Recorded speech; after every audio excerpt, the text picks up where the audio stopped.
Well, one of the things that we were working on, early on, was launching this whole new franchise. We're creating so many things that are entirely new. We had to start a new company. We had to make everything from the ground up, and not only that, include technologies, but also what we were doing as a game. And so, us, working with partners that were very supportive of that process was important. Very early on, we were with Namco, working with Habitsoft, and that was, really important because both those companies and those publishers recognized what we were trying to do, were allowing us to have that creative freedom to do that. I think of maybe any genre, RPGs are the most difficult to make. They're the ones that are when you're working on an RTS, for example, you can look at something and do a balance tweak, and within an hour, you know whether that worked or not.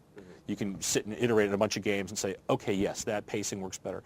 Right. In an RPG, you could make balance changes, and it might be a week or a month before you have any idea if it was fixed. So at a certain point, we got to where we were very far along, and we were looking at how we're going to get the game out to people. And that was really where EA became involved. Namco and EA had done a lot of co-publishing deals in the past. We initially were talking about distribution in Europe and things like that. And so it was a really nice kind of grouping where we said, well, hey, why don't we use them everywhere, Namco, and we were talking about it. And so we were able to work with EA and especially through the Partners Program. And I've said this before to these guys, but it was pleasantly, surprisingly great working with them, because everybody's like, oh, EA, the Borg, it's going to be horrible, and they're going to be paratrooping in 1,000 guys and telling you what to do in this thing. And it hasn't been that way with Partners at all. I mean, EAP, I think, is very much, become very, very focused on how do we work as a service organization? How do we help you make the best game that you can make? With Hellgate, we do have that hybrid model where there's the game, playing it out of the box, and then the subscription model. And we wanted to make sure that there were things that were both long-term and then kind of more shorter-term right away for subscribers. There's a lot of long-term things, and that's kind of scale from short to big, right, or to huge in scope. Things like extra character slots, increased stash size that you always have that are just kind of some nice perks for subscribing. There's a lot of other things that players get that are kind of bigger long-term things, different gameplay modes, being able to play at harder difficulties, hardcore mode, things like that.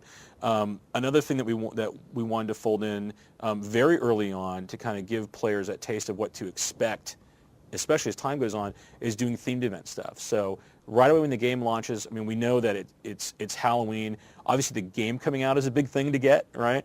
But we wanted to have some things that were very thematically centered around Halloween, but not too many of them. We didn't want to really overwhelm people right away, subscribers right away with, oh man, you better go out and try to do all the subscriber stuff, or else you're going to miss out on it, because it's kind of a short window. I think, if I look at what hopefully we'll be able to do in 2008, we would start earlier, so you can kind of have a much longer window of fun Halloween things to do. Because we're not coming out until Halloween Day, we have kind of a short window.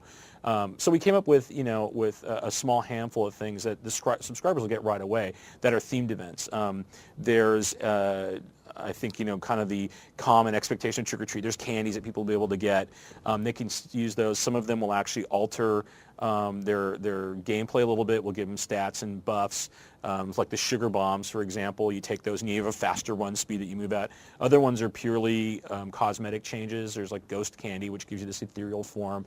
There's the dragon's breath candy that like your character's on fire the whole time. So just ways your character can kind of look cool and stand out in the world, as well as some that impact gameplay. There's a unique helm that drops that you have a chance of finding. That is maybe the rarest thing that you'll be able to find, which is the All Hallows Visage. That is this flaming skull helm that you have. It's the only, it's the only item, and our first item that has particle effects attached to it, for example. Very unique look. This flaming skull helm that you have, which is really cool. And then there's also a pet that subscribers can actually build. There's a quest that you get, a recipe that you have, and then you have to go find these different parts that kind of have different levels of rarity to those parts.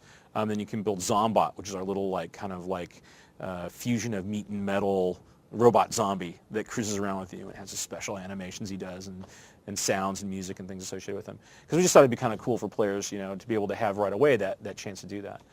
In December is where we'll start working on when we'll have our first big kind of content dump, if you will, where we're going to have a really big sized patch, entirely new areas, brand new artwork, new game elements. One of the big ideas is having you, for the first time, kind of break outside of the city, and we'll have a whole storyline that ties into the overall arching story of the game and a different area to go to that we think is going to be pretty cool. That's going to be a very different way of experiencing the game.